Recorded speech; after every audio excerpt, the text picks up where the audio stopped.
नमस्कार मित्रांनो, स्वागत आहे तुमचं नाद मर्दानी MH10 यूट्यूब चॅनलवरती. तर मित्रांनो, थंबनेल आणि टायटलवरून समजलं असेल या व्हिडिओमध्ये आपण काय पाहणार आहोत. तर आज सुंदर असं 9-12 खटाव येथे भव्यदिव्य ओपनचं नामांकित व पारंपरिक असं मैदान पार पडत आहे. आणि या मैदानासाठी बरेच टॉपचे नंदी आलेले आहेत. आणि त्यातीलच आपल्या सर्वांचे लाडके स्वर्गीय रणजित सर निंबाळकर यांचा सर्जा आणि 8181 रायफल ही गाडी मित्रांनो आपल्याला सेमी क्रमांक 4 तास क्रमांक 5 वरती पळताना दिसली. तर ही गाडी फायनलसाठी पात्र झाली का नाही हे या व्हिडिओमध्ये आपण जाणून घेणार आहोत. व्हिडिओ शेवटपर्यंत बघा. तर मित्रांनो, अतिशय सुंदर अशी लढत आपल्याला सेमी क्रमांक 4मध्ये पाहायला मिळाली 2 गाड्यात. तर या लढतीत सर्जा आणि रायफल 8181ला हार पत्करावी लागली.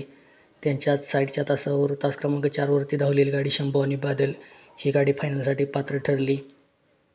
सर्जा आणि रायफल 8181 ही जोडी तास क्रमांक 5वरती पाहायला मिळत होती. अतिशय सुंदर अशा दोन्ही गाड्या धावत होत्या. पण शेवटच्या क्षणाला तोंडाव शंभू आणि बादलच्या या गाडीने फायनलसाठी पात्र निकाल घेतला. तर दोन्ही गाड्या तिचे सुंदर अशा पळाल्या. तर तुम्हाला कोणती जोडी पळताना आवडली आपल्याला कमेंटमध्ये नक्कीच सांगा. व्हिडिओला लाईक करा, शेअर करा. जर चॅनलवर नवीन असाल तर चॅनलला नक्कीच सबस्क्राईब करा. असेच भेटू नवीन व धमाकेदार व्हिडिओमध्ये. धन्यवाद.